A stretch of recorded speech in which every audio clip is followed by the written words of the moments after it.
denimo, da smo zdaj zastrigli z ušesi in rekli, ok, to bi pa meni tudi prav prišlo. Kako vemo, kdaj določene naše zaciklane stvari izhajajo iz preteklosti, pa bi bili bolj primerni morda za kakšnega terapevta ali pa psihoanalitika, kdaj smo pa v situaciji, ko rabimo nekoga, ki bo z nami usmerjen v prihodnost. A to je na stranki, da začuti? Je to nekaj, kar coach začuti? Je to nekaj, kar bi moral vsak pri sebi vedeti? Jaz mislim, da je čisto odvisno od situacije pa od občutka v momentu. Se pravi, če imaš ti neko stisko in se ti iz te stiske ne znaš izviti z vsemi orodji, ki si jih mogoče kot neka odrasla oseba si že nabral skozi leta, in imaš neko težo, neko stisko, neko anksioznost, neka čustva, ki te bremenijo, potem je to sigurno boljši naslov za kakšno terapijo, psihoterapijo. Zakaj? Zato, ker coach ni izkušen terapevt, vsaj po večini ne. So ljudje, ki so oboje. Tako kot si lahko motivacijski speaker in coach, si lahko tudi coach in terapeut, coach in, teh enačb oziroma različic je malo morje, zaradi tega, ker je čisto odvisno od osebe, kaj jo zanima, v katere vode gre. Ampak kot stranka, če izbiraš nekoga, ki ti bo takrat pomagal, se mi zdi, da absolutno je pomembno, da se stranka zave, kaj rabi. Če tega ne ve, pa ponavadi to pokaže prvi session z nekim licenciranim coachom, ki ima s tem izkušnje. Če ti coachaš, 10,000, 20,000, 100,000 ljudi, ti kot coach prepoznaš, dokje tvoje orodja segajo in dokje ne. In se mi zdi, da tukaj je ta zelo tanka meja in tudi ta etika, kodeks etike, ki se jo mora vsak coach zavedati, da ne stopa v to cono terapije, če zanjo ni usposobljen.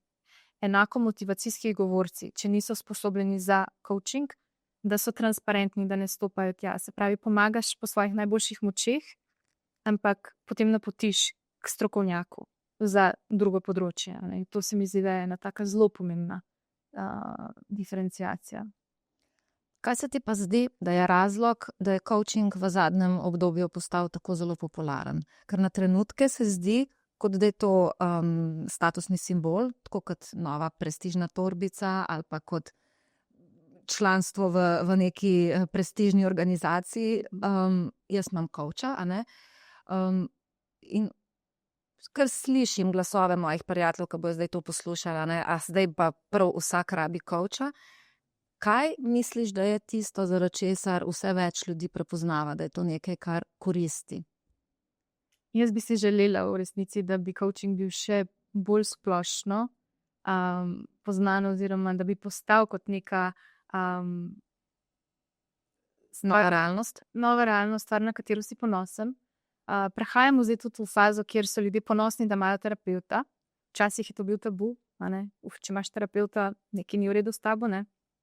Danes je to že značka, delam na sebi, zavedam se, da rabim pomoč in znam prositi za to pomoč. Enako je pri coachu,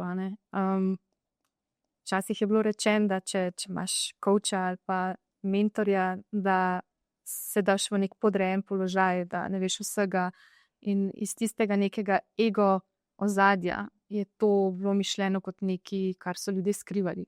Ne morem pokazati svetu, da ne vem, se pravi, navzven nosim masko, na skrivaj se pa dobivam s coachom ali pa s terapeutom, zato da si pomagam. Medtem ko današnja kultura je, hvala Bogu, ta tabu odprla, se mi zdi, da čedalje več ljudi je ponosnih na to, zato tudi postaje neka mogoče vsakodnevnica, neka stvar pogovora, ki je zaželjena. Zakaj je pa to pomembno? Se mi pa zdi, da predvsem zato, ker ljudje, če ne znamo prositi za pomoč, se zapremo v nek kalup nekega fixed mindseta. Se pravi, Carol Dweck je super to napisala, knjigo Growth versus Fixed Mindset.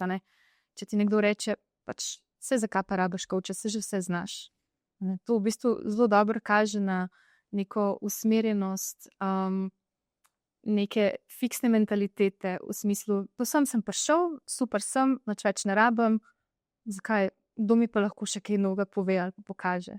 Medtem, ko nekdo, ki pa reče, jaz si pa želim coacha, ne zaradi tega, ker si želim, da mi on ali pa ona nekaj novega pove, ampak zato, ker jaz želim iz sebe dati moj maksimum potencial.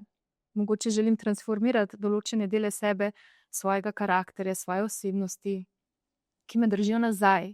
Ne vem, si želim postati ali pa začeti neko novo kariero, ampak si ne upam, zato ker imam notranje saboterje, notranje driverje, ki mi govorijo, da nisem dovolj dobra, da si ne želim, da me kdo vidi, najrajši bi se skrila, pa se moram pokazati, ne vem, kaj si bojo pa drugi misli, ne? To so pač tiste neke stara prepričanja, neke stare besede, ki se izgovarjajo znotraj človeka. In če imaš ti ob sebi coacha, ki sliši, kaj tebi notranji glas govori, v bistvu je on ali pa ona tam zato, da ne kupi teh izgovorov. In potem imaš konstantno nekega največjega navijača v svojem kotu, ki te konstantno opominja, česa si sposobna, pa mogoče še tega sploh nisi naredila, ampak še sanjaš o tem in si to želiš. In si upaš, se pravi, tudi pogum je tukaj velik faktor, je to potem samo še stvar načrta, da veš, kaj je treba narediti, zato da prideš do tja, in pa potem neke konsistentne izvedbe. In tukaj je coach, mislim, da najbolj potreben, ker dostikrat mi sami že vemo, kaj moramo. V bistvu umetna inteligenca, Google, danes res nimamo težav z nekimi informacijami. Informacije na pretek, če kaj ne vemo, kaj je res in kaj ni. Ampak narediti nekaj v praksi je pa velika razlika. Se pravi, eno je znanje informacija, drugo je potem predati to v neko prakso in doživeti to transformacijo sam pri sebi, ustvariti neke druge navade, ustvariti neke nove vzgibe. Da razbijeva še ta tabu. Torej, coach ni nekdo, ki je tam zato, da te treplja po rami. Maja, super si, fantastična, fenomenalna. Kaj ti to pogosto slišim, da je to pač nekdo, ki ti piha na dušo, ko vsi ostali mislijo, da ta je kar ena. Ne? Coach to ni. Ne. Kaj pa coach je? Coach je v bistvu, vsaj moje mišljenje je tako, da coach je nekdo, ki je tvoj največji challenger. Se pravi, coach te mora izzvati, da ti pogledaš globje, kakor je tebi prijetno. Zato, ker ko gremo mi v neke globine in začnejo padati te maske, vsi mi želimo biti všečni, vsi mi želimo dati to najboljšo nogo naprej, se pokazati v najboljši luči, ampak v resnici, če tebe ta neka maska perfekcionizma blokira in bremza nekje druge, je to potem tvoja blokada, je to tvoj driver, je to tvoj saboter. In ljudje se sabotiramo na 101 način.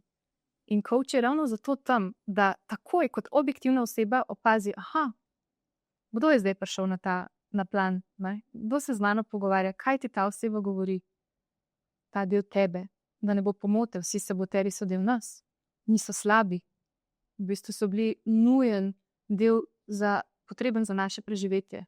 Spravi, vsi smo si ustvarili teh nekih 10-11 različnih karakterjev, ki nas spremljajo in jih uporabimo takrat, ko je to potrebno.